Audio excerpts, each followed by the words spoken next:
안녕하세요. 저는 14년 동안 탈모 치료와 모발 이식만을 전문으로 진료하고 시술하고 있는 참닥터 의원 대표원장 김주용입니다. 만나 뵈서 반갑습니다. 탈모를 의심해 볼 수 있는 초기 증상에는 어떤 것들이 있나요? 가장 먼저 알게 되는 탈모 증상은 뜻밖에도 두피가 가렵다는 것입니다. 탈모 증상이 꼭 머리카락이 가늘어지거나 빠지는 것이 아니거든요. 한문적인 우리나라 표현이 탈모, 머리카락이 빠지다 보니 머리카락이 빠져야만 탈모라고 생각하세요. 근데 미국에서는 머리카락이 빠지기 이전에 머리카락이 가늘어진 그 오랜 시간을 표현하는 단어도 있습니다. 두피에 기름기가 많아지면서 가렵고 머리카락에도 유분이 많아지는 것 또한 탈모의 증상입니다. 두피가 이전보다 비추어 보이는 것이 전형적인 유전 탈모의 증상인데요. 흔히들 탈모는 머리카락이 빠진다고 생각하시는데요. 빠지는 탈모는 전형적인 유전 탈모와는 그 성격이 다릅니다. 빠지는 탈모는 6개월 이내에 대부분의 회복이 되고요. 그 원인은 일시적인 것입니다. 예전에 유전자 검사를 한다면서 탈모 진단에 3천만 원을 받은 병원이 대형 호텔 1층에 있었습니다. 그런데 자가진단법이 그 이상으로 매우 간단하면서 정확합니다. 엄지와 검지로 머리카락을 비벼보세요. 그렇다면 유전 탈모가 없는 후두부와 탈모가 일어나고 있는 전두부, 정수리, 가마의 머리카락에 비벼지는 소리가 다릅니다. 또한 촉감, 그 굵기에 대한 촉감이 다른데요. 탈모가 없는 후두부 머리카락은 굵고 바스락거리는 소리는 선명합니다. 반면 탈모 부위 머리카락은 가늘게 잡히면서 그 소리도 매우 작아집니다. 머리를 자주 감는 것이 오히려 탈모를 유발하거나 악화시킬 수 있나요?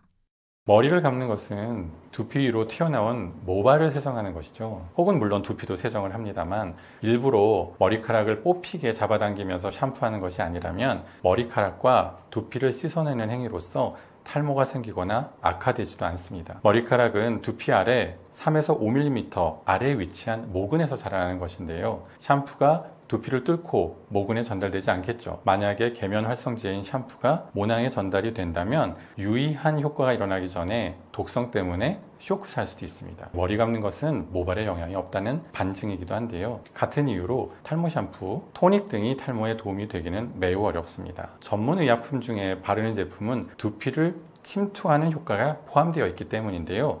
그래도 그 효과가 복용하는 약에 비해서는 약할 수밖에 없습니다. 머리카락을 감는 샴푸하는 방법이 잘못되면 탈모를 악화시킬 수 있는 것은 맞습니다만 잘 감고 올바르게 감는다고 해서 탈모가 개선되는 것은 어렵습니다. 머리를 건강하게 감기 위한 올바른 샴푸 방법은 어떤가요?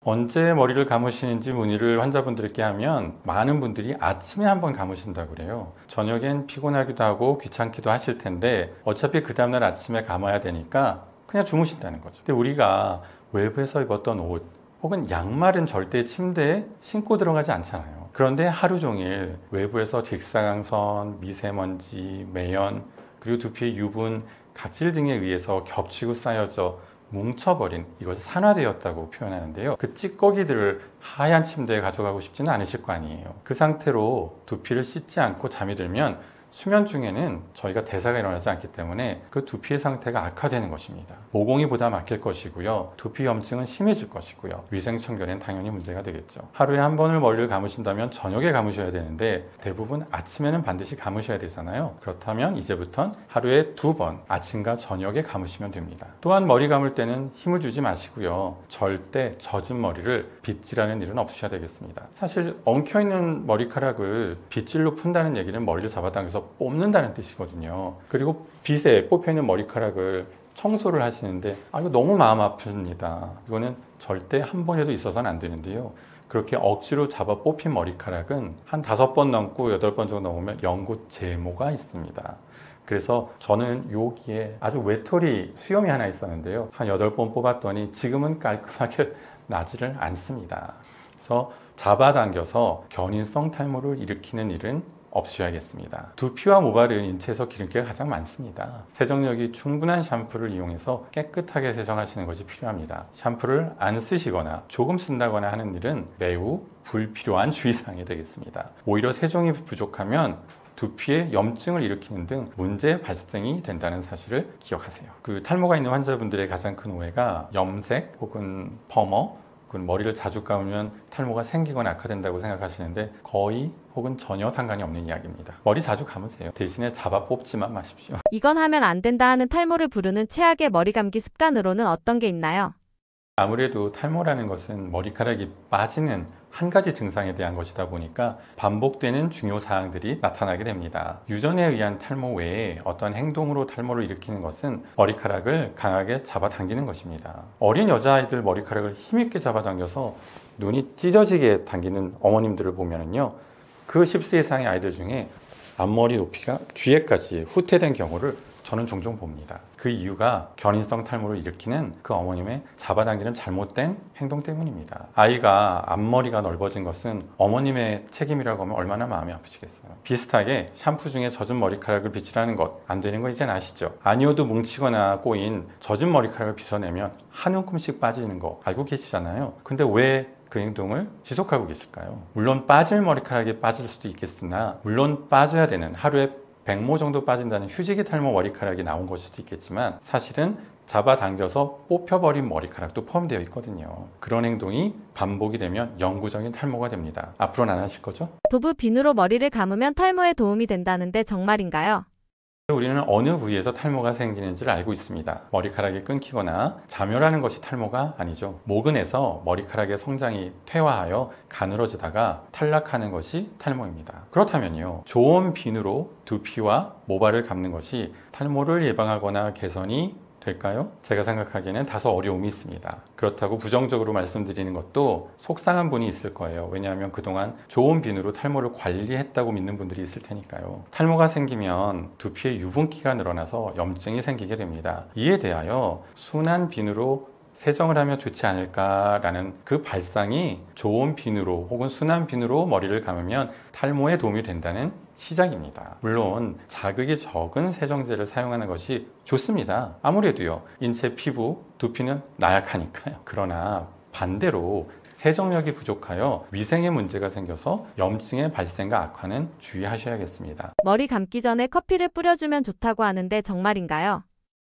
우리나라 탈모 환자분들이 약 1천만 명을 넘는다고 합니다. 그 중에 68%의 환자분들이 샴푸로 머리를 감는 것이 탈모를 치료한다고 착각을 하신다는 겁니다. 이 수치를 제가 처음 들었을 때 너무 놀랍기도 하고 어이없기도 했지만 속상하기도 하더라고요. 우리는 샴푸가 도움이 되기는 어렵다는 사실을 알아야 하는데요. 그렇다면 그 샴푸 사용 전에 혹은 중간에 마지막이어도 좋습니다. 커피를 뿌리거나 혹은 마시는 것이 어떤 영향력이 있을까요? 탈모를 치료하고자 한다면 머리카락이 자라고 빠지는 모근에 영향을 주어야 할 텐데요. 두피에 뿌리는 것보다는 마시는 것이 도움이 될 수 있다고 저는 생각했습니다. 그래서 논문을 찾아보니 마시는 것보다 차라리라는 표현이 있습니다. 두피에 묻히는 것이 나을 수 있는데 역시나 샴푸에 한계가 있고 두피를 통과할 수 없다는 제한성 때문에 머리카락이 가늘어지거나 빠지는 것을 막을 수는 없다고 합니다. 자, 커피는 드세요. 탈모에 맥주 관련된 상품이 많이 있는데요. 맥주는 정말로 효과가 있는 건가요? 사실 이제 맥주 샴푸보다 먼저 시작한 건 맥주 효모죠. 근데 맥주 효모의 근원을 보면 1900년도 초부터 중반에 독일에 있는 맥주 공장에서 일하시는 분들의 머리숱이 유난히 풍성하셨다는 겁니다. 그렇다면 이게 맥주에 관련된 무언가가 도움이 되었다는 가설이 생긴 거죠.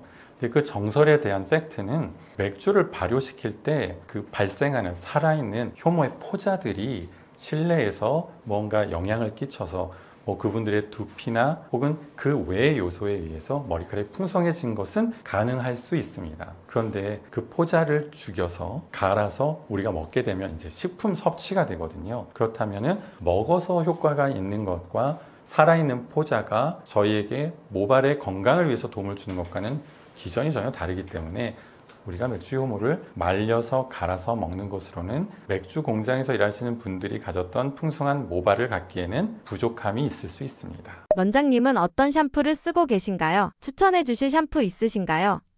저는 일단 성분이 중요하게 생각하는데요. 성분은 항염작용이 있는 원료가 포함된 샴푸를 사용하고 있습니다. 왜냐하면 탈모가 시작이 되면 가장 먼저 시작되는 동반 증상이 두피에 유분기가 늘어나는 것입니다. 마치 사춘기를 우리가 확인하는 게 여드름이 나면 사춘기구나 라고 얘기를 하듯이 두피에 유분기가 늘어나고 간지럽고 염증이 있고 머리가 유분에 의해서 떡진다고 하죠. 뭉치면 탈모구나 라고 생각할 수 있거든요. 근데 저희가 두피의 염증을 좀 완화시키고 어느 정도 예방하기 위해서 사실은 염증 자체보다는 염증으로 인한 가려움이 일상생활의 질을 많이 떨어뜨리는데요. 항염 샴푸를 쓰게 되면, 특히 편백 오일이 함유된 샴푸를 쓰게 되면 가려움증이 많이 줄어들더라고요. 그래서 저도 편백 오일이 함유된 샴푸를 쓰는데, 제가 쓰는 샴푸는 닥터 히노키라고요. 의사가 개발하여 병원에서만 판매하고 있는, 사실 그게 전문 의학 이런 부분은 아니고요. 외의 약품인데 저한테는 매우 큰 도움이 되고 있어서 매일같이 사용하고요.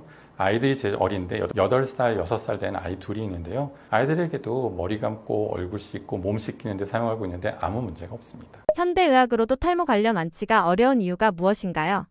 왜냐하면 이제 이게 유전이거든요. 호르몬으로 치료가 된다는 건 뭐냐면, 갱년기 탈모는 여성 호르몬이 줄어들어서 탈모가 시작된 게 맞아요. 사실 탈모 때문에 여성 호르몬을 복용하시는 분보다는 여성 호르몬이 줄어든 이후에 골다공증이 심해지는 분들이 많아요. 그럼 그 이유 때문에 여성 호르몬을 복용하면 머리카락 상태가 좋아지시거든요. 그거와 비슷한 다른 경우가 제가 직접 경험한 건 뭐냐면, 성전환 수술을 하신 분이, 수술이라는 거는 이제 신체를 변형시킨 거잖아요. 호르몬은 여성 호르몬을 먹어야 돼요. 근데 그분이 남자였을 때는 수치 적었는데 여성의 역할을 할 때는 수치 많았어요. 근데 그분이 어떤 그 결단에 의해서 다시 남성으로 돌아가기로 마음을 먹고, 뭐 다시 수술을 했다기보다는 여성 호르몬 그 복용을 멈췄더니 머리가 다 빠졌어요. 여성 호르몬 복용을 다시 시작했어요. 그러니까 빠졌다기보다는 가늘어진 거고 퇴화를 한 거고, 여성 호르몬 복용을 하니까 걔가 다시 굵어지고 길어진 거죠. 퇴화됐던 머리카락이 다시 성장의 어떠한 그 액티비티가 높아졌어요. 분명히 여성 호르몬의 답이에요. 근데 이것은 갱년기 여성들에게는 희소식일 수 있는데, 여성 호르몬 복용으로 인해서 또 동반되는 부작용 후유증이 있으니 선택을 하시겠죠. 근데 유전 탈모는 유전이 이유예요.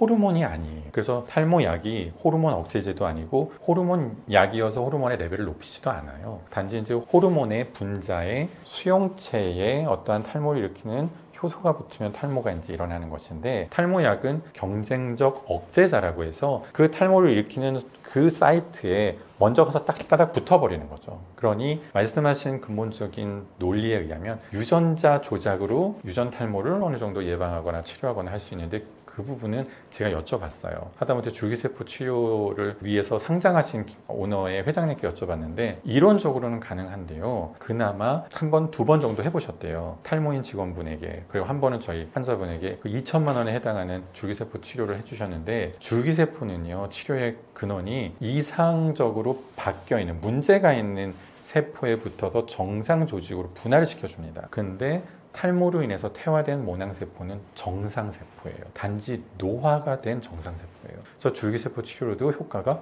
없었습니다. 그래서 현재 저희가 가장 기다리고 기대하는 획기적인 탈모에 대한 어떠한 솔루션이 있다면 모낭복제입니다. 저희가 머리카락을 채취를 해서 이식을 해야 되는데, 정말 선천적으로 머리카락 개수가 적은 분들은 답이 잘 없고요. 혹은 선천적으로 머리카락 개수가 많았는데 탈모가 그레이드 8이라고 불리는 탈모가 있는데, 뒤통수 꼭지점까지 탈모가 진행된 분들이 있어요. 전두환 전 대통령께서도 그레이드 8에 해당하는 탈모를 가지셨죠. 그렇다면 우리가 채취할 수 있는 모발이 거의 띠 한 줄밖에 없잖아요. 그러면은 채취와 이식이 필요한 모수를 예를 들면 만모라고 하는데, 채취는 2,000모밖에 안 된다면 모발이식을 해도 만족도도 떨어질 것인데, 이러한 분들에게도, 혹은 모발을 혹은 모낭을 채취할 수 있는 그 한계가 있는 여성 탈모 분들에게도 획기적이죠. 한 개의 모낭을 채취를 해서 분할을 시켜요. 5,000개의 모낭으로 분할을 해서 밀도 있게 심으면 이제 모발 이식은 채취는 없어지고 이식만이 유일한 술기로 남는 거죠. 그런데 이제 말씀드린 것처럼 여성 탈모 모발 이식은 채취의 술기의 문제가 아니라 이식에 대한 술기의 문제이므로,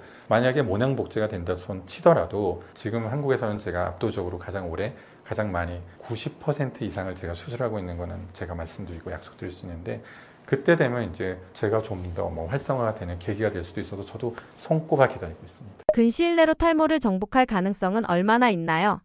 암이 불치병인 이유는 암세포의 분열의 속도가 너무 빠르기 때문입니다. 감기가 불치병인 이유도 똑같이 세포 분열의 속도가 너무 빨라서 감기약으로는 증상만 완화시킵니다. 감기약의 뜻밖의 감기 바이러스에 대한 제재는 1도 없습니다. 그냥 콧물 조금 덜, 열 조금 덜, 기침 조금 덜, 근육통 조금 덜 하게 해주는 진통제 혹은 항히스타민 제제이거든요. 그런데 탈모도요, 유전자 안에 들어가 있는 것이기 때문에 불치 유전병이라고 생각하시는 분들도 있어요. 그래서 오히려 국가에 이거는 유전병이니 오히려 건보해서 급여 진료로 포함시켜 달라고 말씀들도 하시는데 사실 머리카락은 의학적으로는 외모에 대한 거 말고는 아무런 기능이 없지 않습니까? 미용 시술입니다. 그래서 모발 이식은 앞으로도 평생 결국 영원히 비급여 항목일 수밖에 없는 이유이기도 하거든요. 그러다 보니 사실은 제약회사에서 신약 개발을 하는데 수조 원 그 이상의 비용이 들어갈 수도 있고 시간도 뭐 10년 평균 들어간다고 하는데 왜 탈모를 근본적으로 완치시키는 약 개발을 안 하거나 못 하고 있을까요? 하나는 말씀드린 것처럼 이거는 유전에 박혀 있는 증상이기 때문이고요. 또 하나는 많은 불치병 중에 인간의 생명을 매우 위태롭게 하는 에이즈가 있었고요. 수년 전에 우리 코로나를 겪었지 않습니까? 그때는 모든 전 세계의 제약회사가 모든 개발 계획을 덮고 코로나에 집중을 했잖아요. 그만큼 위급하고 위태로우니까요. 그런데 탈모는 생명과 아무런 연관성이 없다 보니까 도의적으로나 의학적으로나 과학적인 접근에서 봤을 때 집중하기에는 좀 부족함과 어려움이 있기는 합니다. 하지만 정말 꼭 필요한 신약을 개발하는 제약회사에서 한 부서에서 여전히 탈모에 대한 집중적인 연구와 개발이 일어나는 것은 맞습니다. 그래서 저희가 농담 삼아 나누는 이야기가 있습니다. 탈모치와 모발이식 전문하는 의사들이 탈모를 완치시키거나 혹은 모낭복제를 완벽하게 무리 없이 완성시키는 기술을 가진 바이오 회사는 노벨 평화상을 받거나 노벨 의학상이 사실은 더 가깝습니다. 그런데 평화상도 가능하다고 하죠. 왜냐하면 너무나 괴로운 남자 혹은 여성분들의 그 마음을 어루만져 주기 때문입니다. 그리고 전 세계 제1의 부자가 되는 것은 시간 문제라고들 하는데 그것은 사실입니다. 아무리 노력을 해도 진시 황제도 결국은 돌아가시는 것처럼 뭐 진짜 징기스칸도 돌아가신 것처럼 불로장생은 세상에 없는 이유가 그 생로병사를 막을 수 있는 방법이 없기 때문이거든요. 사실 어느 한편으로는 막아서도 안 되는 것이고요. 네, 그래서 탈모는 유전적으로 모낭에 모근의 노화만 일찍 온 것이므로 이것을 완치시킨다거나 하는 것은 모낭의 재생이나 회춘 이전에 다른 세포의 회춘에 먼저 적용이 될 겁니다. 탈모를 유발할 수 있는 음식에는 어떤 것들이 있나요?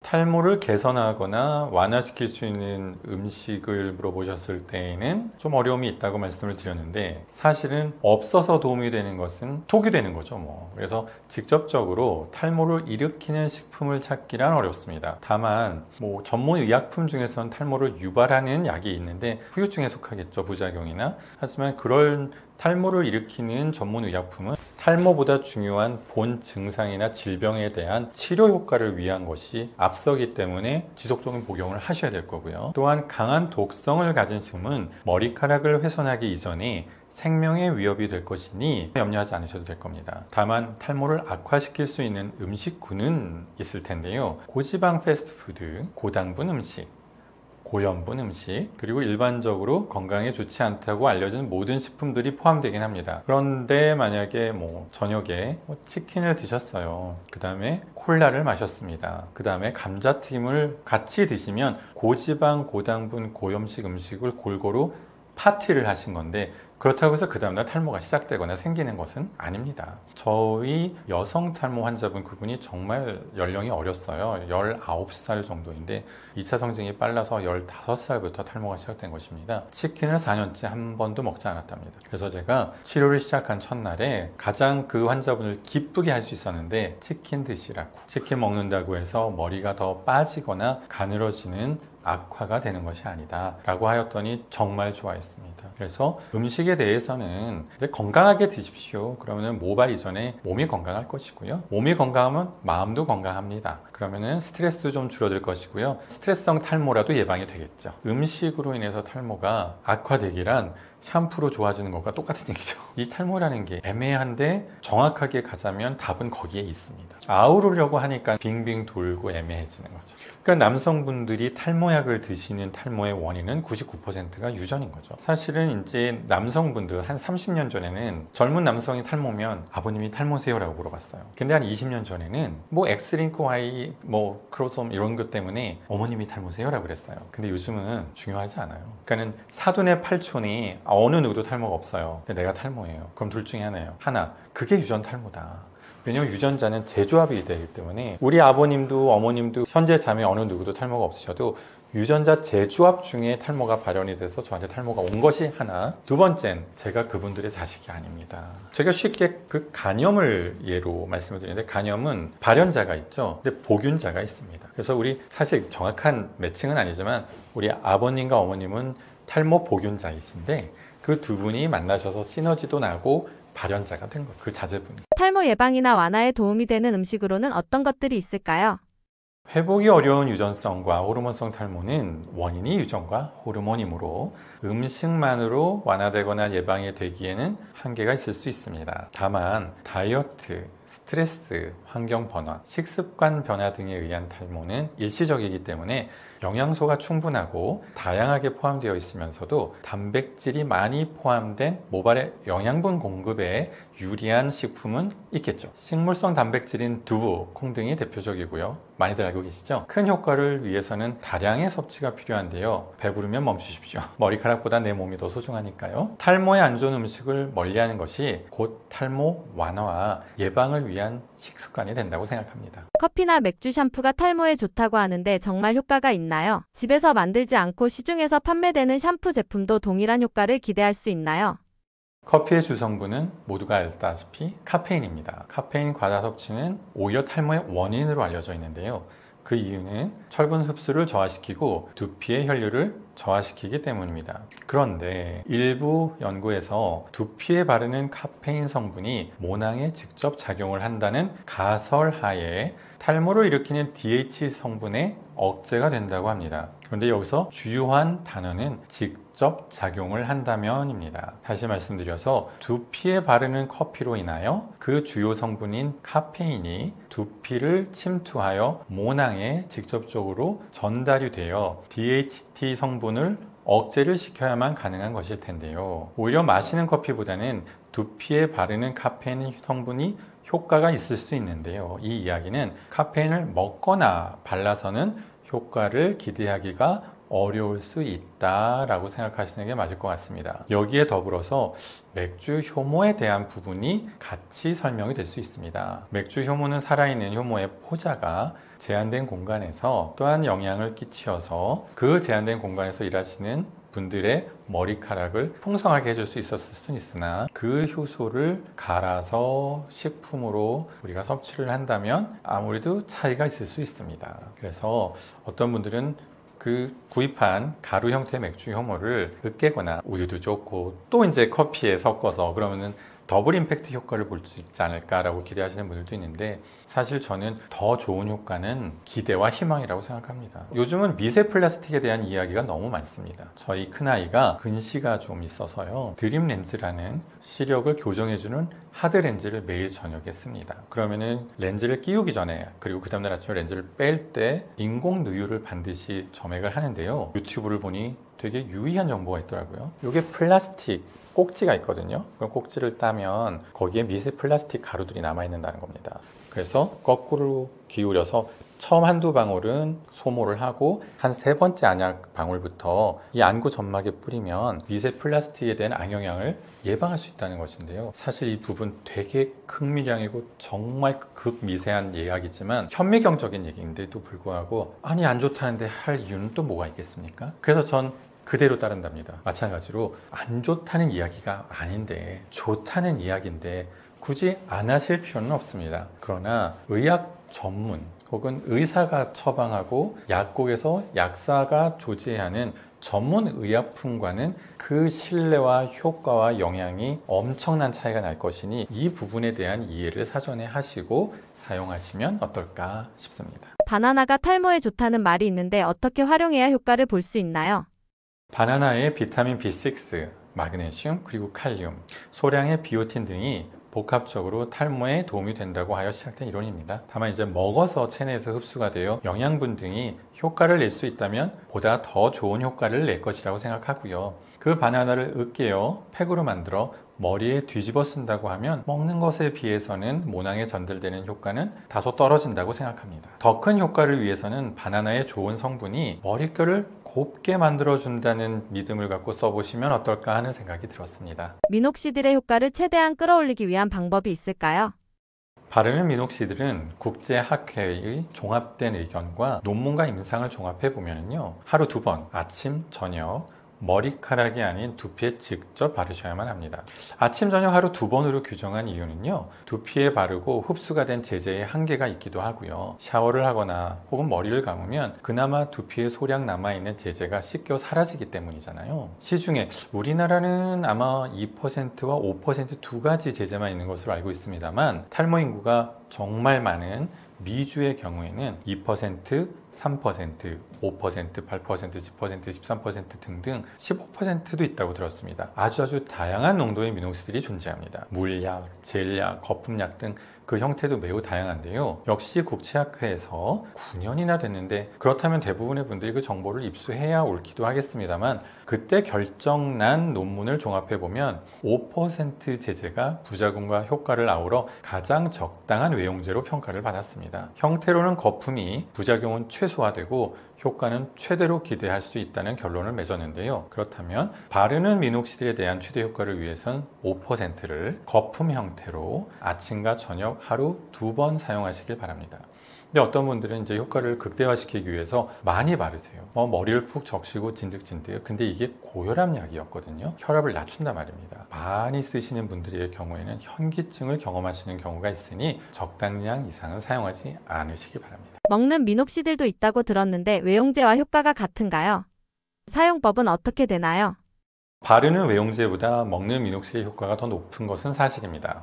일단 미녹시딜은 원래 고혈압 치료제입니다. 중증 고혈압 치료제입니다. 중증 고혈압 치료제란 일반 고혈압 치료제를 복용하여도 혈압이 낮아지지 않는 환자들이 선택하는 보다 센 전문 의약품이 됩니다. 미녹시딜을 복용하는 고혈압 환자들 중에 머리카락 상태가 개선된 경우가 관찰이 된 겁니다. 눈썹보다 가늘고 짧은 잔털이 나기도 하고요, 머리숱이 늘어난 듯이 보이기도 했습니다. 그 이유는 유전 탈모로 인해서 머리카락이 가늘어지고 빠지는 것과는 무관하게 하루 100여 개 정도 휴지기 탈모에서 머리털이 털갈이 하는 건 알고 계시잖아요. 그 머리카락의 개수를 줄여주는 효과가 있는 겁니다. 저희는 위장술이라고 부르기도 하는데요. 유전 탈모 혹은 다른 탈모의 치료적인 효과와는 좀 다릅니다만 머리카락 개수가 늘어난 듯이 보일 수 있는 만족스러운 결과가 난 것이죠. 효과를 올리려고 미녹시딜을 하루 하나를 복용을 한다면 저혈압으로 쓰여질 수도 있습니다. 내과 전문의들과 상의한 결론은 하루 4분의 1 조각으로 쪼개서 드시면 혈압에 큰 영향은 없으면서